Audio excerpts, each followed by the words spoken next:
ദൈവനാമത്തിന് മഹത്വം ഉണ്ടാകട്ടെ. സഭാപ്രസംഗിയിൽ നിന്ന് ഉള്ള വായന. ശലോമോനാണ് സഭാപ്രസംഗി.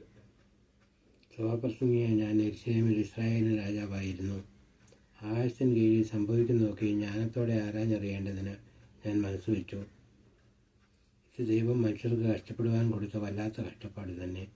സൂര്യന് കീഴെ നടക്കുന്ന സകല പ്രവൃത്തികളും ഞാൻ കണ്ടിട്ടുണ്ട്. അവയൊക്കെയും മായയും വൃഥാ പ്രയത്നവും മാത്രമേ. വളവുള്ളത് നേരെയാക്കുവാൻ വയ്യ, കുറവുള്ളത് എണ്ണി തീർപ്പാൻ വയ്യ. ഞാൻ മനസ്സിലാലോചിച്ച് പറഞ്ഞത്, യെരൂശലേമിൽ എനിക്ക് മുമ്പുണ്ടായിരുന്ന എല്ലാവരെയും കാണും അധിക ജ്ഞാനം ഞാൻ സമ്പാദിച്ചിരിക്കുന്നു. എൻ്റെ ഹൃദയം ജ്ഞാനവും അറിവും ധാരാളം പ്രാപിച്ചിരിക്കുന്നു. ജ്ഞാനം ഗ്രഹിപ്പാനും ഭ്രാന്തും ഭോഷത്വം അറിവാനും ഞാൻ മനസ്സുവെച്ചു. ഇതും വൃഥാ പ്രയത്നമെന്ന് കണ്ടു. ജ്ഞാനബാഹുല്യത്തിൽ വ്യസനബാഹുല്യമുണ്ട്. അറിവ് വർദ്ധിപ്പിക്കുന്നവൻ ദുഃഖവും വർദ്ധിപ്പിക്കുന്നു.